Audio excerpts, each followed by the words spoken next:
Yo les quiero invitar, hermano y hermana, porque a mí le tengo que confesar que en los últimos meses hay un tema que me ha estado seduciendo mucho y que me parece muy pertinente, específicamente por lo que está sucediendo en nuestro país y lo que está ocurriendo en el mundo, y es el tema del servicio. Yo creo que eso es un tema clave en la iglesia cristiana y que debemos retomar y predicar más a menudo lo que es el servicio. Eso es parte de la esencia de lo que es el cristiano. Y yo le quiero invitar, hermano y hermana, que usted me acompañe a al segundo libro de Reyes, Segunda de Reyes, capítulo 4, del verso 38 al 44. Segunda de Reyes, capítulo 4, del versículo 38 al 44. Vamos a hablar un poco de lo que es el servicio como una parte esencial de lo que es la fe cristiana. Y el servicio dentro de distintos renglones, porque se habla del servicio, pero ¿cómo servir? ¿A quién debemos servir? ¿En qué circunstancia debemos servir? En todo momento. Y me parece esencial este tema, repito, porque han surgido muchos movimientos. Está la mal llamada evangelio de la prosperidad. Digo mal llamado porque Dios quiere que prosperemos, pero que prosperemos primero, que prospere nuestro espíritu, y luego lo demás prospera, conforme a sus propósitos. Pero hay un evangelio de la mal llamada prosperidad y de que cuán importantes son los títulos. Sin embargo, hay un texto en la Biblia que me parece importante recordarlo. Jesucristo dijo: el Hijo del Hombre no vino para ser servido, sino para servir y dar su vida en rescate por muchos. Y ese texto es fundamental en este tiempo, de que el creyente no está aquí para que le sirvan, para que le den títulos, para que le dé honor, sino que el creyente, si hay un título que debemos llevar, es siervo. Y la palabra siervo implica servir. Lo tenemos, hermano. Segunda de Reyes, capítulo 4, del verso 38 al 44. Leemos la palabra del Señor. Eliseo volvió a Gilgal cuando había una grande hambre en la tierra, y los hijos de los profetas estaban con él, por lo que dijo a su criado: pon una olla grande y haz potaje para los hijos de los profetas. Y salió uno al campo a recoger hierbas, y halló una como parra montés, y de ella llenó su falda de calabazas silvestres, y volvió y las cortó en la olla del potaje, pues no sabía lo que era. Después sirvió para que comieran los hombres, pero sucedió que comiendo ellos de aquel guisado, gritaron diciendo: varón de Dios, hay muerte en esa olla, y no la pudieron comer. Él entonces dijo: traed harina, y la esparció en la olla, y dijo: da de comer a la gente, y no hubo más mal en la olla. Vino entonces un hombre de Baal Salisa, el cual trajo al varón de Dios panes de primicias, 20 panes de cebada y trigo nuevo en sus espigas. Y él dijo: da a la gente para que coma. Y respondió su sirviente: ¿Cómo pondré esto delante de 100 hombres? Pero él volvió a decir: da a la gente para que coma, porque así ha dicho Jehová: comerán y sobrará. Entonces lo puso delante de ellos, y comieron y les sobró, conforme a la palabra de Jehová. Señor, en esta hermosa mañana te damos gracias por tu amor, por tu misericordia, por tu fidelidad, porque nos concedes estar juntos y en armonía como hermanos, Señor. Gracias, te pedimos que tu Espíritu Santo ministre nuestra mente, nuestro corazón, que podamos salir de este lugar edificados, transformados y convencidos de que tú te revelaste a nuestras vidas. Y una vez, Señor, lleno de ese convencimiento, podamos compartir con otros las buenas noticias, el cambio, el amor y el gozo que solamente tú derramas en nuestros corazones. En el nombre poderoso de Jesús, amén y amén. Mire, hermano, servir no es opcional. Servir es una obligación. Lo que es opcional es a quién voy a servir. Eso es opcional. Yo decido a quién le voy a servir. Pero servir no es una opción. Estamos obligados a servir. Ahora, yo decido, Dios en su misericordia nos concede un espacio para decidir a quién tú le vas a servir. Le vas a servir a Dios, te vas a servir a ti mismo, eso se llama egoísmo. Le vas a servir al bienestar, a lo que la sociedad quiere. Le vas a servir a los placeres, eso se llama hedonismo. ¿A quién tú le vas a servir? ¿A quién yo le estoy sirviendo? Así que servir no es opcional. Estamos obligados a servir. Lo que es opcional es a quién le voy a servir. Mire, esto está bien claro en el libro de Josué, capítulo 24, verso 15. Josué, ya terminando su ministerio, reunió a todo el pueblo y le dio un discurso dejándole saber que era tiempo de tomar una decisión. Que él se iba, pero que el pueblo tenía que estar claro a quién iba a servir. Y Josué pronunció en ese discurso unas palabras que han quedado para la eternidad. Él les dijo esto: si no os parece bien servir a Jehová, elegid hoy a quién habéis de servir. ¿Qué le estaba diciendo Josué al pueblo en su discurso de retirada? Él le estaba diciendo: mire, todo este trayecto Dios nos ha bendecido, nos liberó de Egipto, de la esclavitud, nos cuidó en el desierto, nos proveyó, nos suplió, nos cuidó, nos sanó, nos sustentó, nos preparó, nos educó. Pero cada día tenemos que tomar una decisión: ¿a quién le vamos a servir? Y él les dice: hoy tenemos que tomar una decisión como pueblo. Elijan hoy si van a servir a Dios, al Dios verdadero, a Jehová, o si van a elegir a otros dioses. Josué finalizó su discurso diciendo: yo no sé a quién ustedes van a servir, pero yo y mi casa serviremos a Jehová. O sea, él termina el discurso con una determinación clara. Ahora, ¿qué significa servir? ¿Qué es eso de servir? Hay un refrán muy popular que quizás hemos escuchado que dice: el que sirve, sirve, y el que no sirve, no sirve. ¿Usted ha escuchado eso? ¿Usted ha escuchado ese refrán? Yo no estoy de acuerdo con ese refrán, porque ya le dije que servir no es opcional. Así que todos estamos convocados y obligados a servir. El asunto es a quién yo le estoy sirviendo.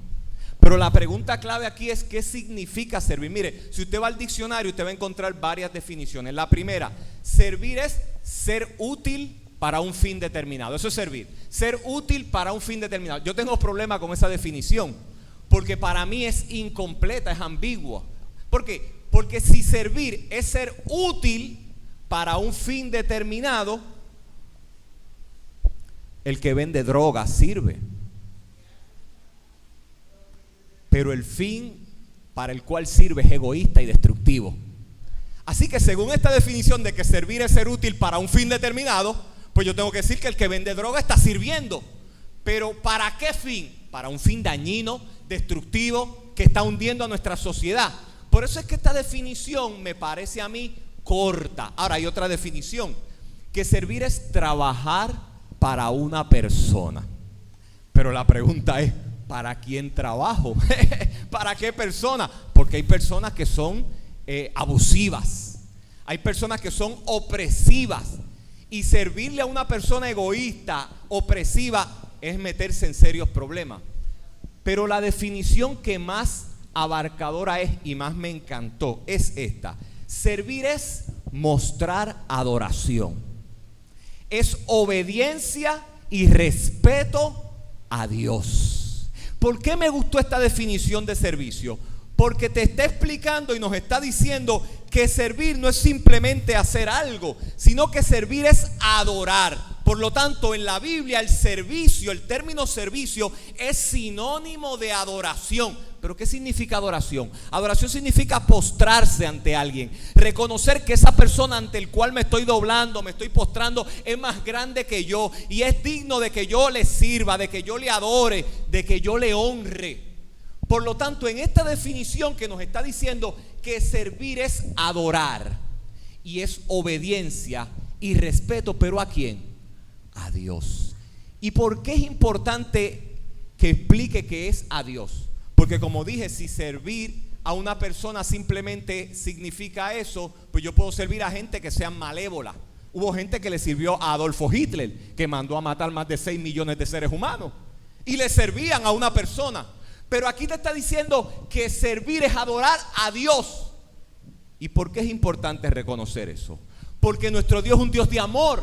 es un Dios de misericordia, es un Dios de perdón, es un Dios que restaura, es un Dios que sana, es un Dios que liberta, es un Dios que coge al ser humano en el pozo cenagoso, en la desesperación, en el sufrimiento, en el dolor, en la angustia, y repara el alma, lo sana, le da paz en medio de la tormenta. Por lo tanto, servir a Dios no es servir a cualquier persona, es servirle a un ser que nos llena de su amor, nos llena de su paz, nos llena de su gozo, nos llena de esperanza, para que la compartamos con otro. Por eso no es simplemente servir, es a quién le sirvo la pregunta. Ahora, el pasaje que leímos lo traje porque ahí hay un ejemplo de servicio. Porque podemos hablar de servicio de manera utópica, pero a mí me gusta hacerlo concreto, que lo veamos en un ejemplo de carne y hueso. Y ese ejemplo ahí está representado en un profeta que hemos escuchado, Eliseo. Posiblemente usted ha escuchado un poco del profeta Eliseo. La vida de este hombre fue una vida de servicio. Ahora, lo que me llamó la atención es cuáles eran las características o las cualidades de este profeta.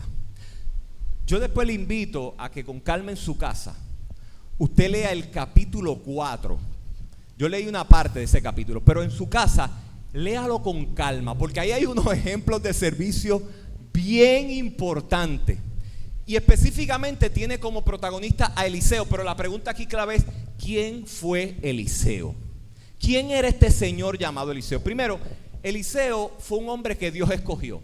Usted posiblemente ha escuchado el pasaje muy famoso de Elías, otro profeta bien conocido, que luego de una experiencia y una hazaña poderosa de parte de Dios, cogió miedo y se metió en una cueva. Usted ha escuchado el pasaje de Elías metido en una cueva con miedo, y que vino Dios y no se le reveló en el fuego ni en el terremoto, sino en un silbo apacible. Usted ha escuchado ese pasaje, ¿cierto? Cuando Elías sale de la cueva, Dios le dice: largo camino te resta, sal de la cueva, deja el miedo, muchacho, que es momento de trabajar, es momento de que te zapatee, te sacuda, que hay trabajo por delante, hay que servir. Pero dentro de esas órdenes, Dios le da una específica y le dice: tienes que ungir a un muchacho llamado Eliseo. O sea que todavía Eliseo no sabía, Elías no sabía quién era Eliseo, pero ya Dios había escogido a Eliseo para que sea luz en medio de las tinieblas. Como Jesús nos llamó a nosotros. ¿Qué nos dijo Jesús? Sean luz en medio de las tinieblas. Ahora, Eliseo, cuando usted analiza la vida de él, era un trabajador, un hombre trabajador, un muchacho trabajador. Pero lo que me llamó la atención es que Eliseo pertenecía a una familia de chavitos. Aparte, Elías era un pobre, Elías era un profeta que vino de la pobreza. Eliseo no. Eliseo era un hombre que tenía dinero. ¿Y por qué yo hago énfasis en eso? Porque para servir a Dios a veces hay que sacrificar los lujos y las comodidades. Y cuando Elías llame a Eliseo, él va a saber que va a tener que hacer un sacrificio, porque servir implica sacrificar cosas, y a veces cosas que nos gustan, a veces cosas que son parte de nuestra vida. Cuando Elías llega, encuentra a Eliseo trabajando, y mira el detalle, dice que Eliseo estaba trabajando y que había más de 12 yuntas de bueyes. Yunta de bueyes en esa época, eso era como tener un dealer de carro. O sea, tener 12 yuntas de bueyes con trabajadores. Usted era dueño de un dealer de carro. Y bueyes buenos, carro caro entonces. O sea que este muchacho tenía dinero. Y mira lo interesante, que a pesar de tener comodidades, de tener lujo, Dios lo llama. Pero lo que me gusta de Eliseo es que él tiene discernimiento. ¿Qué significa discernimiento? Es la capacidad de distinguir lo bueno de lo malo, lo correcto de lo incorrecto, lo justo de lo injusto. Pero eso no es discernimiento, eso lo hace cualquiera. Discernimiento es saber distinguir lo bueno de lo malo, lo justo de lo injusto, lo correcto de lo incorrecto, la verdad de la mentira, y tener la fuerza para rechazar lo malo y seguir lo bueno. Eliseo está en el campo trabajando, y dice la historia que Elías pasa y tira un manto. ¿Usted ha escuchado esa historia del manto de Elías? Que Elías tiró el manto. Y me llama la atención porque Eliseo pudo haber pensado: mira, hey Señor, se le cayó el paño. Pero Eliseo supo distinguir: no, eso es un llamado. y cogió el manto y entendió que era que Dios lo estaba llamando, que Dios lo estaba escogiendo para el servicio, y mostró un carácter determinado, resuelto a no volver atrás. Tomó una decisión. Dice la historia que cogió la madera que él utilizaba para los bueyes, hizo un fogón. ¿Aquí alguien sabe lo que es un fogón? Pregunto, ¿verdad? Pues fogón, aquí todos son jóvenes, fogón es muy antiguo. Hizo un fogón con aquella madera, hizo una fiesta, mató bueyes, invitó a todo el mundo para su despedida. Porque él lo que estaba diciendo es: ya Dios me está llamando, no vuelvo atrás. Sé que tengo que sacrificar cosas que amo, la comodidad de estar aquí en mi casa con lujo, con beneficio, porque irse detrás de Elías implicaba andar errante, moviéndose de un pueblo a otro a pie, porque no había guagua, no había ama, no había tren urbano, ni nada de eso. Así que era a pie, kilómetros y kilómetros, cogiendo polvo. Él sabía el sacrificio y él sabía lo que se estaba enfrentando, pero mostró un carácter determinado. Eliseo también mostró que era un ser humano firme de carácter e insobornable. Hay una historia bien interesante que unos reyes, el de Israel, el de Judá y otros reyes, fueron a la guerra. Ya Eliseo era conocido como un gran profeta. Y cuando iban a la guerra estaban acampando y se le acabó el agua. Escuche esto, se le acaba el agua a los 3 reyes. Y uno de ellos sabe que van a morir allí porque no hay agua, los animales si no tienen agua mueren, no hay comida, vamos a morir. Y uno de ellos le dice: óyeme, por aquí hay un hombre de Dios, por aquí habrá alguien que nos hable de parte de Dios. Y uno de los reyes, el de Israel, que era un charlatán, política, era un político charlatán, sin hacer alusiones a nadie en particular, un político corrupto, como dijo por ahí, sí, que servía a otros dioses. Y él dice: sí, hay uno que se llama Eliseo, pero a mí no me gusta ir donde él, porque cada vez que voy me dice lo que yo no quiero oír. Oiga esto, hermano, y esto es importante, porque estamos viviendo en unos tiempos donde mucha gente en la iglesia quiere que le digan lo que ellos quieren oír, no lo que Dios está diciendo. Y es más saludable oír lo que Dios está diciendo aunque no me guste, porque la verdad, aunque duela, trae sanidad, repara, libera. Así que mira lo que dice el rey de Israel. Sí, él reconoce que este hombre es un profeta de Dios, que Dios lo usa, pero dice que, chico, no me gusta ir allí porque es que siempre me dice cosas que no me gustan. Y el otro le dice, el de Judá, que era un hombre con un poco más de discernimiento, pero vamos para allá. Cuando llegan donde Eliseo, aquí es que viene la parte que me dio risa, que Eliseo los ve llegar a los tres reyes. Hay que tomar en consideración que eran 3 reyes, posiciones de poder, de autoridad. Cuando hablamos de reyes, son personas que tenían el poder para mandar a matar a una persona tranquilamente y no pasaba nada. No estamos hablando de una época de democracia como ahora. Estamos hablando de una época donde el rey tenía una autoridad para incluso quitarle la vida a su siervo. Y cuando llegan los 3 reyes, Eliseo ve que viene el de Israel y le dice: yo no te quiero aquí, yo a ti no te soporto. A un rey tú decirle: yo no te soporto, tú eres un charlatán. Eso demuestra que Eliseo tenía un carácter claro, que no tenía miedo a enfrentarse a un político o a quien sea y decirle la verdad en la cara, siempre que él entendiera que Dios le estaba moviendo a eso. Así que vemos en Eliseo un hombre de carácter, pero también vemos en Eliseo un hombre que no se dejaba sobornar.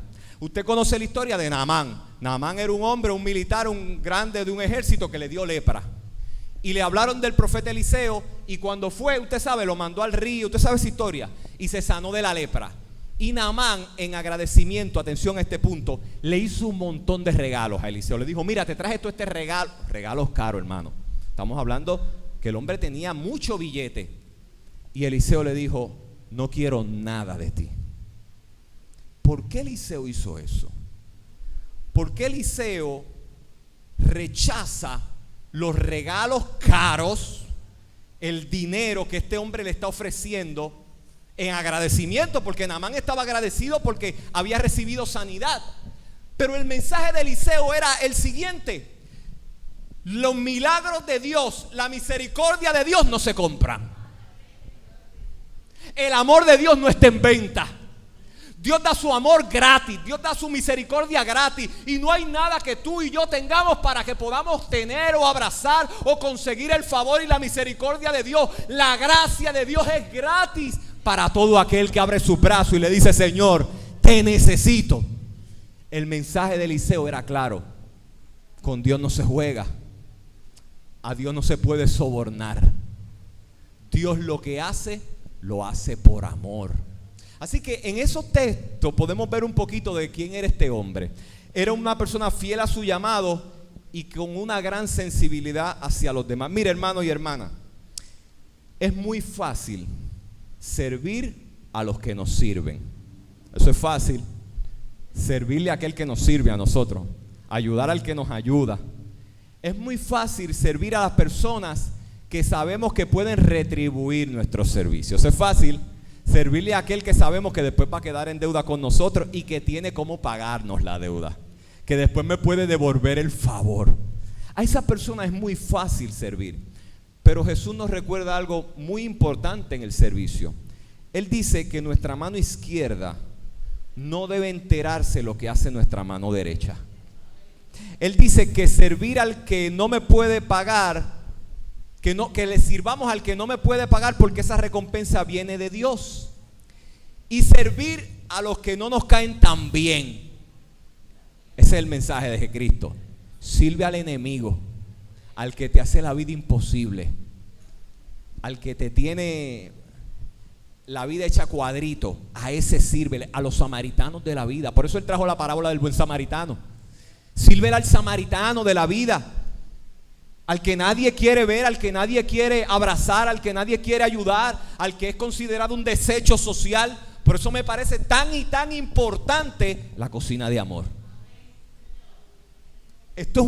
Para mí la cocina de amor es una de las partes esenciales de esta iglesia, que no se debe dejar caer bajo ningún concepto. Mire, usted puede bueno, usted, los que viven en Bayamón, sabe que en Bayamón hay más iglesias que gente viviendo. Usted va a ver iglesias que eso no tiene nombre. Pero si usted pregunta alrededor de esta comunidad, en Braulio Dueño, en Vista Alegre, Más Allende, usted pregunta: ¿dónde queda la iglesia Evangelio de Amor? Y quizá la gente va a decir: Evangelio de Amor, entre tantas iglesias que hay en la calle Comerío, que eso es un mar, que es bueno que hayan iglesias. Quizá no te van a saber decir, pero si tú le dices: es donde dan comida a la gente al medio. Ah, sí, esa queda en la esquina. Mire qué cosa importante, hermano, el servicio.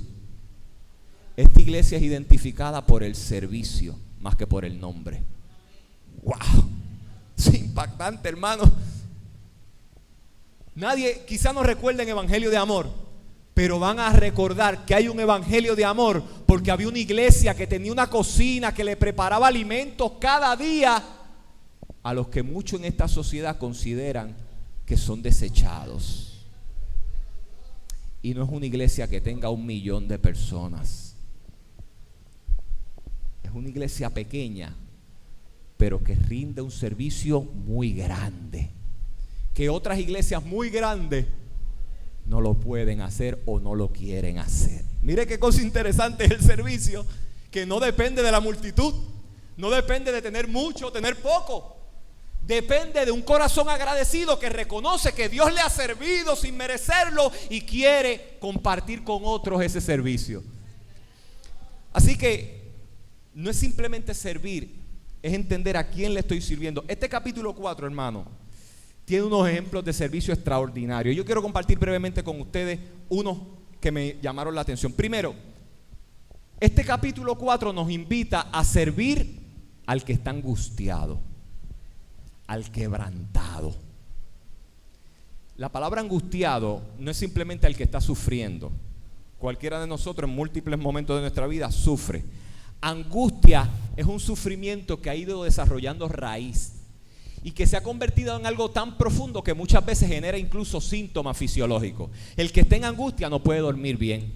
El que está en angustia se le quita el hambre o le da hambre de más, porque el que está en angustia cae en los extremos. El que está en angustia no puede estar quieto, entra en un estado de ansiedad, le da dolor de cabeza, le da mareo, se sofoca y no entiende por qué. Es porque el dolor y el sufrimiento del corazón a veces tiene unos efectos fisiológicos que en ocasiones ni entendemos. Por lo tanto, cuando yo estoy planteando que hay que servir al angustiado, no simplemente estoy diciendo que hay que servir al que está sufriendo, es que hay que identificar quién en la comunidad o alrededor está viviendo un tiempo de desasosiego, y como iglesia tenemos un llamado a servirle. Mire, hay una historia en este capítulo 4 de una mujer que estaba angustiada. En capítulo 4 del verso 1 al verso 7 nos habla de esta señora. ¿Y por qué? ¿Cuál era el motivo de su angustia? Su marido había muerto, había fallecido su esposo. O sea que ya eso es un dolor muy profundo. Tu compañero de toda la vida muere y ahora vienen muchas preguntas. ¿Qué hago? Pero la situación es más complicada porque ella tenía 2 hijos.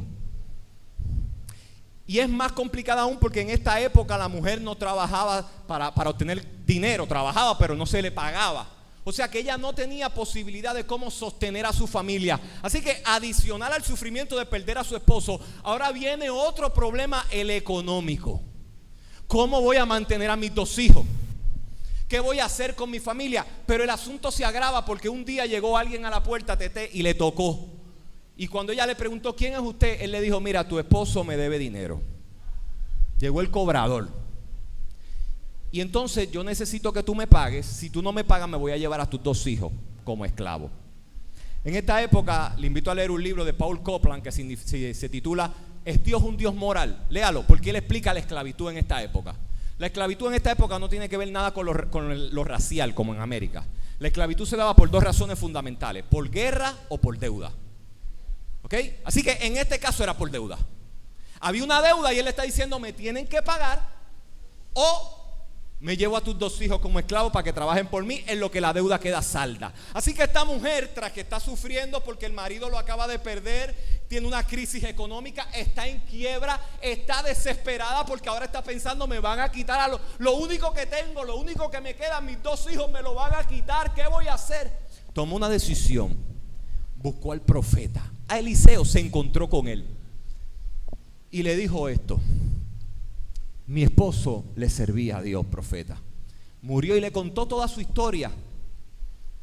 Le contó su sufrimiento, su angustia, que había heredado una deuda que ella no la propició. El esposo cogió prestado, se endeudó. Una deuda que ella no buscó, pero ahora tenía que resolver con ella.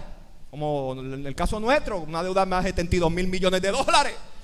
Usted y yo no la cogimos, usted y yo no disfrutamos ese dinero, pero tenemos que pagarlo.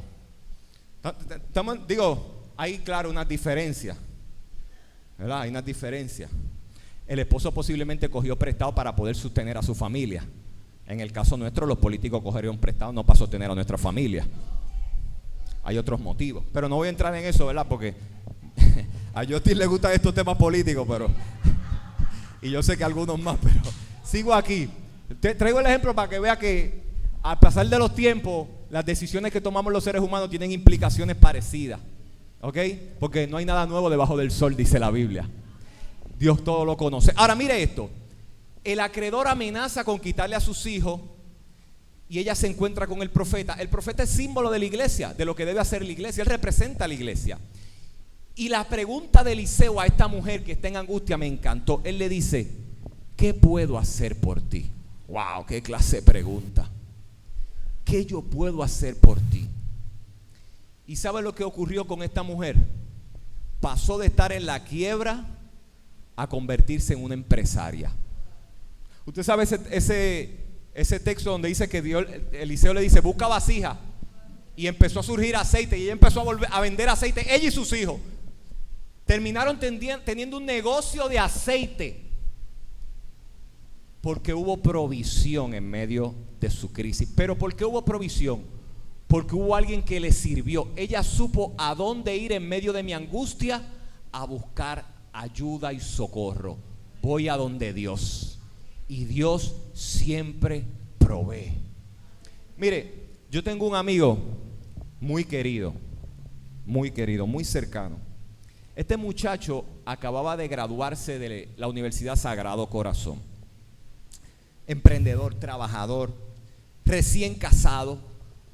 Tenía como 2 años de casado y recién le había nacido un hijo. Y este muchacho, cuando vino la crisis de María, pues tenía que trabajar porque hay que pagar casa, cuenta, usted sabe todo eso. Empezó a trabajar como guardia de seguridad, trabajando, rompiendo noche, como guardia de seguridad. Un día llega el turno y le dicen: no hay trabajo, negro, se acabó el trabajo para ti. Así que este amigo mío llega a su casa con la mente cargada. No tengo trabajo, tengo una familia que sostener, tengo casa que pagar, 20 cosas. ¿Qué hago? Y él me cuenta que él se sentó en la cocinita de su casa, un apartamento pequeñito, y él se quedó mirando una planchita. Una plancha es como una estufita con una hornilla que tiene una plancha para hacer cositas, cocinar alguito. Y él no sabía cocinar, Tete. Lo único que él sabía hacer en esa planchita era quesadilla. Coger una plantilla, ponerle queso, eso era lo único que él sabía cocinar. Pero que él vio esa planchita y él me dice: es que fue Dios que me dijo: sal con esa plancha, párate en la 65 Infantería y vende lo único que tú sabes hacer, que es quesadilla. Pero él me dijo: pero le puse pollo, puse quesadilla con pollo, y le puse tomate, y le puse cebolla, y se paró en la 65 de Infantería, hermano y hermana, en medio del polvorín y de los carros pasando a toda velocidad, y montó una mesita y empezó a vender tacos suaves de pollo. Lo único que sabía hacer. En medio de su crisis, hoy día tiene 2 sucursales y le da empleo a varias personas. Se llama Paladar el negocio. Cómo Dios, en medio de la angustia, se hace propicio a nuestra vida, nos sirve, nos ayuda. Ahora, la realidad es que en ocasiones nuestras angustias, nuestras luchas son económicas, y créame, lo económico es una de las partes que más nos preocupa en la sociedad en la que vivimos, pero no es necesariamente las preocupaciones que más nos duelen, porque a veces lo económico nos carga, pero decimos: yo voy a echar para adelante y pago la luz después y yo resuelvo. Pero hay otro ejemplo en este capítulo 4 de otra situación que no es económica. Mire qué contraste, porque en ocasiones nuestras luchas no son económicas. En ocasiones nuestras luchas son el resultado de un anhelo insatisfecho. Y quiero aclarar el concepto anhelo, porque podemos pensar que anhelo es un capricho, y anhelo no es un capricho. Un capricho es otra cosa, es un deseo vano que uno tiene. Pero anhelo muchas veces se refiere a un deseo profundo en el corazón, que lo que busca es el bienestar, que lo que quiere es lo bueno, lo saludable. Eso es el anhelo. Como cuando usted dice: yo anhelo que mi hijo sea un hombre de bien, pueda conseguir, se gradúe. Yo anhelo que mi hija sea saludable. Ve, no es un anhelo, no es un deseo caprichoso, arbitrario, egoísta. No, es un deseo profundo que nace del amor. Y aquí hay un pasaje en este capítulo 4 que habla del anhelo de una mujer. Mire, es la historia de una mujer que le llaman la Tsunamita. Usted ha escuchado eso, y voy a avanzar con esto. Esta mujer es bien particular, por eso le dije que lea el capítulo más adelante en su casa, porque ella había escuchado de Eliseo y de cómo Eliseo era un hombre que servía, que ayudaba, que Dios lo usaba con poder. Y un día lo invita a cenar, pero Eliseo se niega, y en varias ocasiones lo invita y Eliseo le niega la invitación, hasta que un día, de tanta insistencia, Eliseo accede a cenar con ella. Aquí es que viene la parte interesante. En esa cena se hicieron amigos, Eliseo y la Tsunamita. Y Eliseo, que viajaba todo ese territorio, llegaba a Sunén, que era el lugar, con cierta frecuencia. Y mira lo que dice esta mujer. Le habla a su esposo, que revela que tenía dinero, y le dice: mira, el profeta siempre viene por aquí, de vez en cuando y de cuando en vez, y tiene que estar quedándose en hoteles o en Airbnb, y eso es complicado. Eso es complicado, pero Ella le dice al esposo, vamos a construirle un apartamentito aquí, para que cuando él venga, se quede en un lugar donde se siente en familia. Mire lo interesante, esta mujer le está hablando al esposo diciendo, este hombre viene, el hombre de Dios. Ella lo identifica como un hombre de Dios. Y de hecho en la cena ella reconoció, este es un hombre de Dios. Este es un hombre que verdaderamente le sirve a Dios. Y ella le dice al marido, vamos a construirle un cuartito para que cuando él venga se quede aquí con nosotros. Y el marido le dice, está bien, mete mano. Ella construye el cuartito y efectivamente Eliseo llega y se queda en el cuarto. Y aquí es que viene la parte que me llamó la atención. Eliseo tenía un gran conocimiento de la psicología humana, pero grande. Y los padres me van a entender, o las madres, o los abuelos y las abuelas. Mire, cuando uno tiene hijos, una de las peleas más grandes con los hijos en la adolescencia es que hagan las tareas y recojan el cuarto. ¿Cierto? No miren a nadie aquí, ¿no? Es una de las peleas. Pero vamos, no seamos injustos. Posiblemente nuestros padres peleaban con nosotros también por lo mismo, ¿ok? Así que vamos a ser claros en esto. Esa es una de las peleas más constantes, ¿ok? Ahora, mire esto. Mire la parte chocante. Cuando tu hijo o tu hija, tú llegabas del trabajo y te decía, mami, recogí el cuarto e hice las asignaciones. En la mente del padre o de la madre o de la abuela, ¿qué dice? Este quiere algo. Este quiere algo porque yo llevo toda mi vida peleándole para que recoja el cuarto y haga las asignaciones, y de repente él voluntariosamente ya la tiene hecha. Este quiere algo. ¿Sabe qué? Cuando Eliseo se queda en el apartamento, él se hace la misma pregunta. ¿Por qué esta señora se tomó tantas molestias conmigo? ¿Por qué esta señora invirtió de su dinero para construir un apartamento para que yo me quede? ¿Por qué? ¿Qué quiere ella? Eliseo entendió que la tsunamita tenía una intención detrás de tanta bondad. ¿Y sabe lo que hizo Eliseo? Mandó a su siervo y le dijo, vete y pregúntale, ¿qué tú quieres? Y quiero citar a Eliseo. Oiga esto. Eliseo le dice al siervo que le diga a la tsunamita lo siguiente: ¿qué quieres que haga por ti? Recuerde que Eliseo está pensando, ella quiere algo.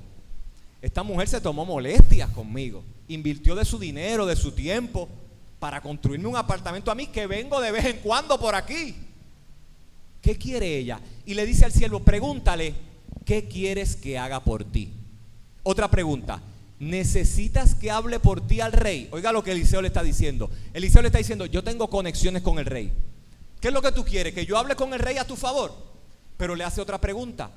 ¿O quieres que hable con el general del ejército? O sea, ¿qué Eliseo le está diciendo? Yo sé que tú tienes una intención, tsunamita. Algo tú quieres de mí, porque todas estas molestias que tú te has tomado es por algo. Ahora, ¿qué es lo que tú quieres? ¿Quieres que hable con el rey? ¿Tú quieres tener contacto político? ¿Eso es lo que tú quieres? ¿O tú quieres que yo hable con el general del ejército? Es que te están molestando y tú necesitas que te defienda.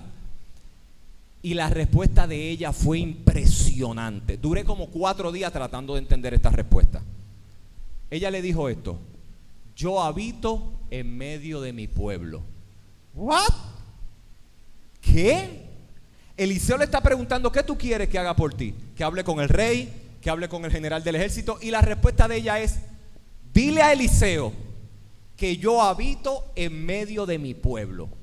Y realmente duré varios días tratando de entender qué tiene que ver la respuesta que ella le dio. Y lo descubrí entendiendo la historia de Puerto Rico. Todo el que ha viajado por los pueblos de Puerto Rico sabe que en los cascos urbanos de los pueblos siempre está la iglesia, la alcaldía, la plaza está en el centro, ¿cierto? Usted sabe lo que estoy hablando, ¿verdad? Y las oficinas de gobierno están alrededor de la plaza. En la antigüedad, alrededor de la plaza vivían solamente la gente rica y con billete. Mientras más lejos usted vivía de la plaza, más pobre usted era o menos dinero tenía. Así que vivir alrededor de la plaza implicaba tu estatus social. O sea, lo que esta mujer le está diciendo es: dile a Eliseo que yo no necesito sus contactos políticos ni sus contactos con el militar, porque yo habito en medio de mi pueblo. O sea, yo habito, mi casa está cercana a la del rey. Yo tengo contacto con el rey. Yo tengo pala, dile a Eliseo. ¿Y cuál es tu necesidad? El siervo le dijo, yo sé cuál es su necesidad. Ella no ha podido tener hijos. Ese es su anhelo, Eliseo. Lleva años tratando de tener hijos y no ha podido. Una mujer rica, económicamente estable, no le faltaba nada, con contactos políticos, con contactos militares, pero había un anhelo en su corazón que le creaba tristeza y le creaba una molestia en una época donde el bombardeo era tan fuerte socialmente para una mujer que no tenía hijos. ¿Sabes lo que pasó? Que Eliseo la mandó a llamar, y voy a hacer esta historia un poco más corta, y le dijo, mira, la llama y le dice, Tsunamita, el año que viene vas a tener un hijo.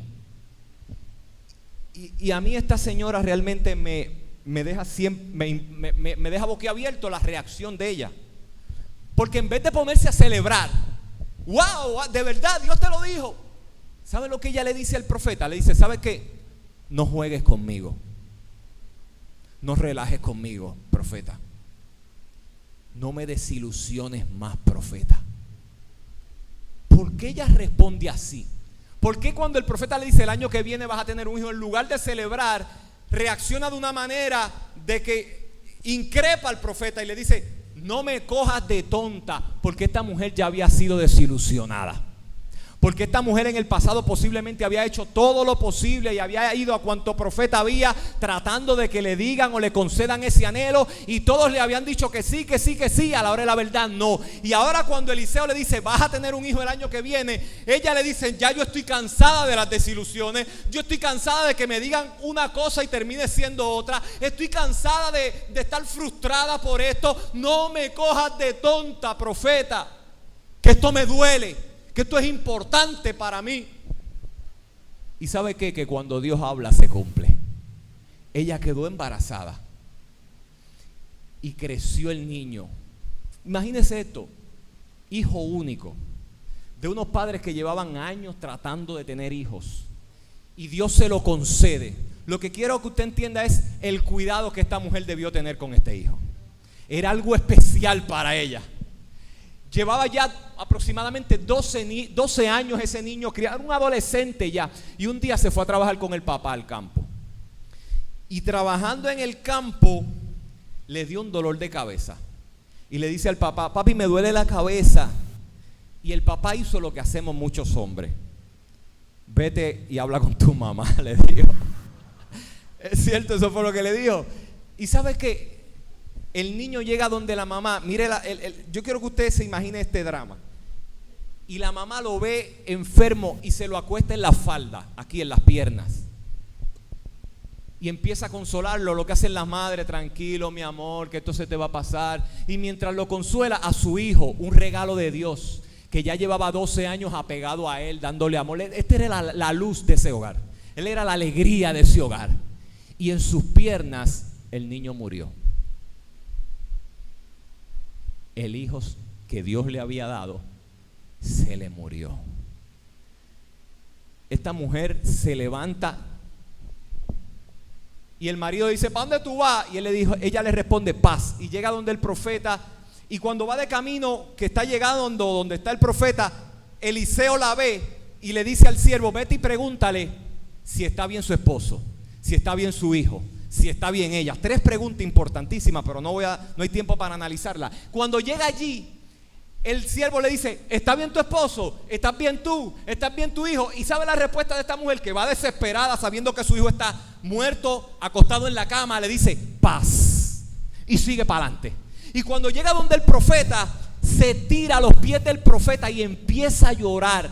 Y yo me imagino, hermano, que algunas de las preguntas que ella, de hecho la Biblia lo cita, ella le dice al profeta, ¿por qué me haces esto? ¿Por qué me prometiste que Dios me iba a dar un hijo, y cuando me lo concedes y le cojo cariño y le cojo amor y es la luz del hogar, de repente Dios me lo quita? ¿Por qué? ¿Por qué Dios me hace esto? ¿Por qué Dios me pone en esta situación? Y ella está llorando con amargura y haciendo unas preguntas muy genuinas. Y el siervo viene y se la trata de quitar a Eliseo. Y aquí es que viene la parte de la sensibilidad de Eliseo. A pesar de que era un hombre que a un político era capaz de decirle: no te quiero ver, véteme de aquí, no te soporto. Pero tenía una sensibilidad impresionante. Cuando el siervo la iba a quitar, Eliseo le dice: no, déjala. Ella está llorando su dolor. Déjala que derrame su alma ante Dios. ¿Por qué esto me llama la atención? Porque servir a veces no es dar cosas. En ocasión la mejor manera de servir es escuchando el dolor del otro, es acompañando al otro en su angustia, es solidarizándonos con el otro en el dolor y en el sufrimiento. Y eso fue lo que hizo Eliseo en este momento. Déjala que llore, porque está derramando su alma. Luego usted sabe la historia, él hace un milagro y el niño resucita. Pero lo que me llama la atención es la sensibilidad de Eliseo y cómo él supo servir escuchando, acompañando y consolando al que sufre. Así que servir no es simplemente darle. Y aquí hay un punto clave. En el caso anterior, el problema era económico. En este caso, el problema era del alma. Y Eliseo supo servir, por la gracia de Dios, a las dos situaciones. Supo ayudar a la que estaba en una situación económica, pero supo también ayudar a aquella que económicamente lo tenía todo, pero había un dolor en su alma que el dinero no podía satisfacer, y Dios sí pudo satisfacerlo. Servir implica acompañar, servir implica escuchar al que está sufriendo. Finalmente, hermanos, este texto, este capítulo nos habla de un servicio a la comunidad. Una de las actitudes que más destruye nuestra sociedad y nuestra comunidad es la indiferencia. A veces yo siento que vivimos en un país donde ya lo que está mal como que ya no nos incomoda. A veces yo siento que estamos viviendo en un país donde ya vemos la necesidad y se hace común. Ya estamos acostumbrados, estamos anestesiados a una serie de situaciones que ya se nos hace parte de la vida y es como normal. Por ejemplo, hace unos meses atrás yo venía de Bayamón, estaba predicando en una iglesia y regresaba a Trujillo. Y en el cruce aquí de Bayamón, donde está el centro comercial Santa Juanita no. Hay un centro comercial ahí donde llega el tren urbano. ¿Cómo se llama ese centro? Santa Rosa, que ahí es que llega el tren urbano. Y ahí hay un cruce de calle. Y en ese cruce de calle yo vi 5 adictos pidiendo dinero en la luz. Eso lo vemos todos los días. Y ya no nos es extraño. Ya se ha vuelto parte de nuestro paisaje, de nuestra cotidianidad. Ya no nos sorprende, ya no nos molesta incluso, ya no nos choca, ya no nos indigna. Ya se ha vuelto parte de nuestra realidad. Al igual que se ha vuelto parte de nuestra realidad prender la noticia y que hoy mataron 4 y seguimos comiéndonos el sándwich como que no ha pasado nada. Hemos normalizado conductas anormales y hemos caído, entiendo yo, como pueblo, en una indiferencia, en que ya no nos incomoda ni nos indigna cosas y acciones que deberían molestarnos, que deberían indignarnos, que deberían movernos el alma, pero ya se han vuelto como parte. Y hay un texto, lo quitaron. Aquí había un texto que dice: procura la paz de la ciudad en la cual Dios te hace habitar. Usted sabe, ese texto está en Jeremías. Aquí estaba ese texto escrito. Ese texto me parece genial porque habla del servicio a la comunidad. Lo que le estaba diciendo el profeta al pueblo es: tú estás en un pueblo hostil, estás en medio, pero en medio de ese pueblo tú estás llamado a servirle a la comunidad. Porque si esa comunidad prospera, tú vas a prosperar porque tú estás en medio de ella. Pero si esa comunidad se hunde, tú te vas a hundir también, porque tú estás en medio de esa comunidad. Lo que el profeta le estaba diciendo al pueblo es: no sean indiferentes ante el sufrimiento comunitario. Sirvan a la comunidad en necesidad. ¿Sabe? Eliseo, como profeta, decidió no hacerse de la vista larga ante lo que estaba sucediendo. Mire lo que ocurrió. En el pasaje que leímos, Eliseo llega y los profetas, una escuela de profetas, un grupo de gente de Dios estaba pasando hambre. Estaban pasando hambre. Y Eliseo llega y ve que los profetas le dicen: no tenemos nada que comer, tenemos hambre, nos estamos muriendo de hambre.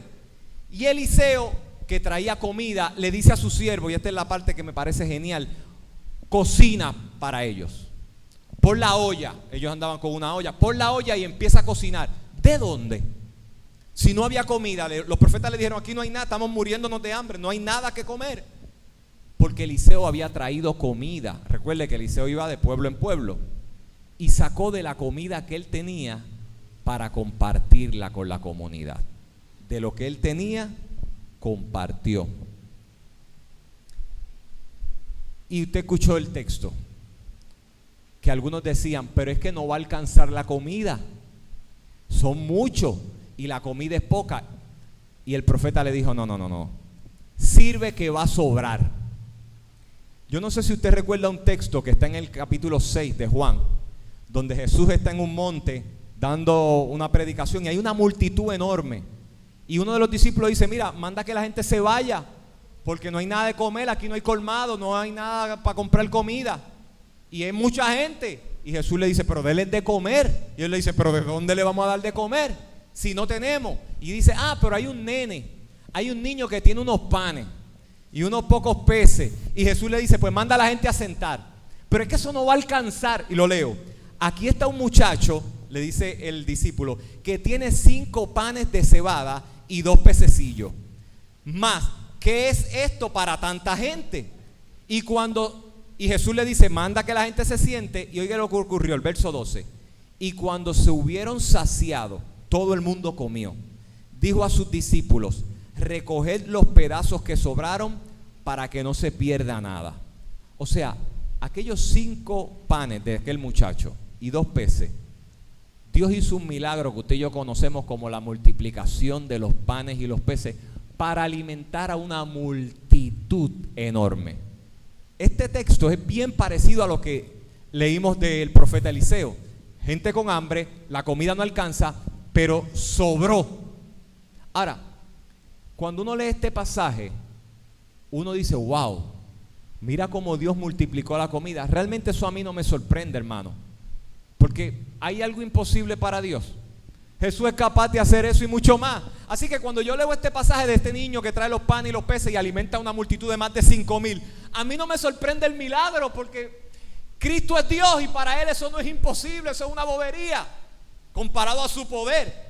Lo que sí me sorprende de este texto es la actitud del niño, que pudiendo quedarse calladito con mis panes y mis peces, esto yo no lo comparto con nadie porque tengo que regresar kilómetros caminando y el hambre me va a atacar. En lugar de ser egoísta, decidió compartir lo poco que tenía y vio realizado una obra poderosa por estar dispuesto a servir de lo poco que tenía, ponerlo en las manos del Señor y alimentar a la comunidad. A mí no me sorprende el milagro que hizo Jesús. A mí me sorprende que este niño venció su egoísmo y el deseo de quedarse con lo poco que tenía para él y decidió compartirlo con la comunidad. Eso sí me sorprende. Mire, usted y yo somos los Eliseos de este tiempo, hermano y hermana, y estamos llamados a servir en distintas ramas. servir ayudando al prójimo, servir escuchando, acompañando al angustiado, servir a la comunidad, servir al individuo, pero también servir a la comunidad. Cuando Justin dijo un amigo de la casa, yo dije, no, yo no soy un amigo de la casa. No, Justin, te equivocaste. En el 2006, yo viví una de las experiencias más dolorosas de mi vida. Acababa de conseguir trabajo. Mi esposa recién había tenido a mi hijo mayor Isaías, era un bebé. Mi esposa estaba estudiando, no estaba trabajando, estaba full en la universidad. Yo era el único que estaba trabajando, había conseguido trabajo en el departamento de educación. Y en el 2006, bajo el gobierno de Aníbal Acevedo Vilá, usted sabe que el Senado y la Cámara eran PNP, hubo un tranque en el país y cerró el gobierno.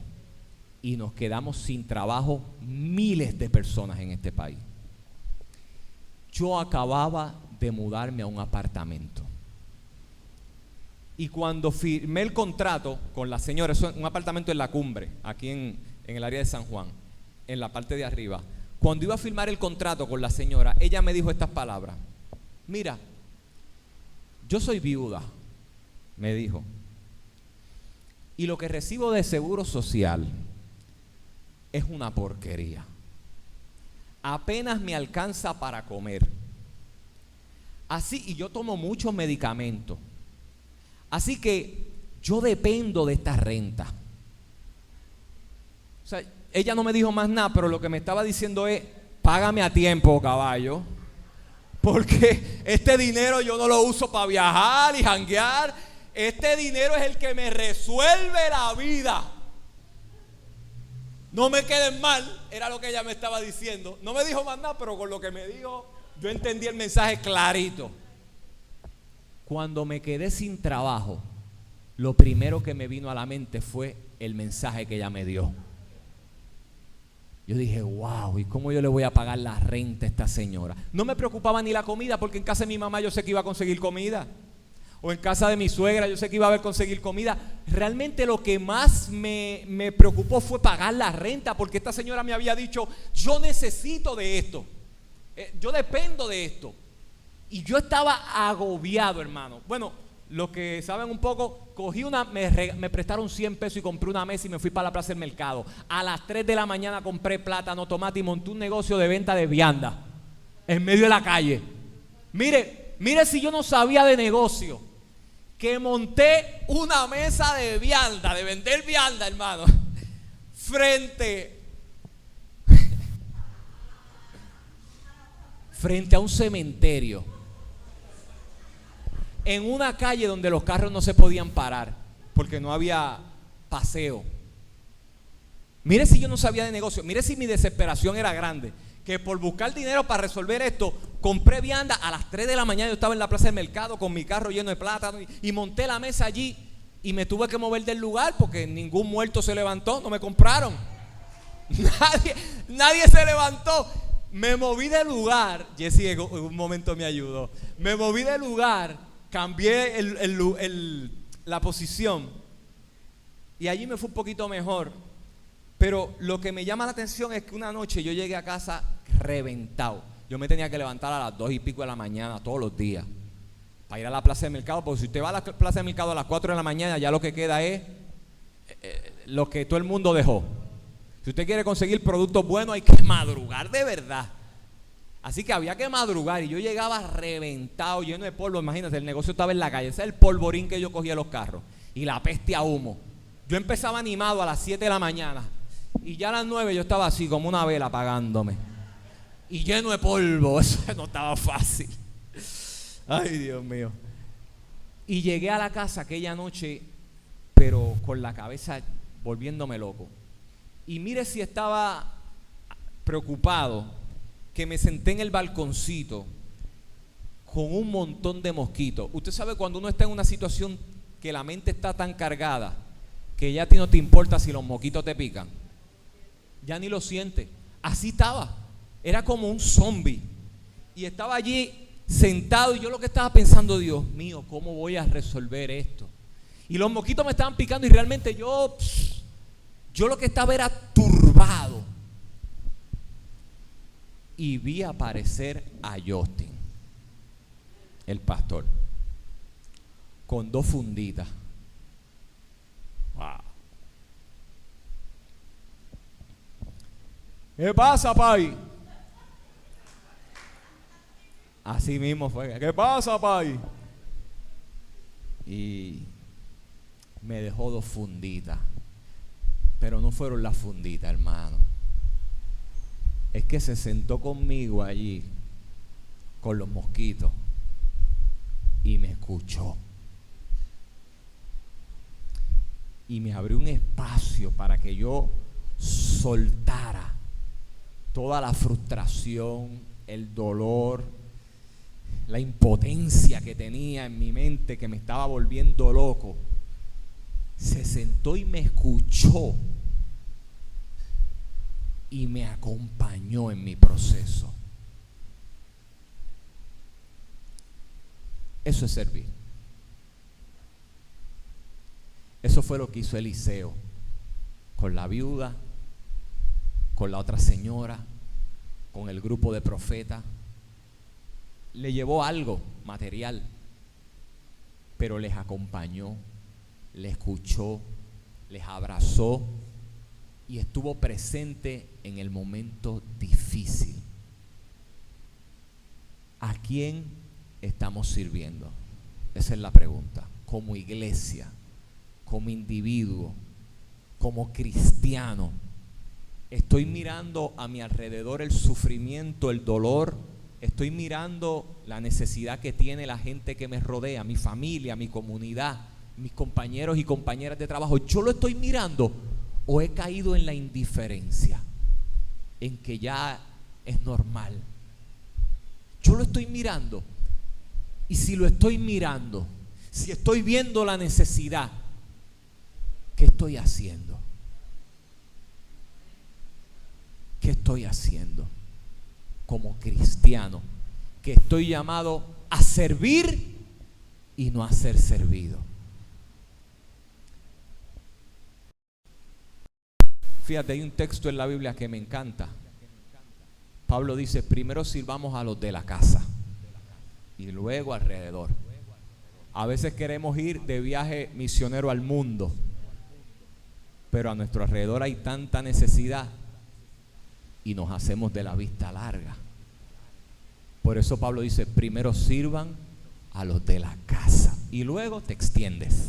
No es que descuide lo demás, te extiendes.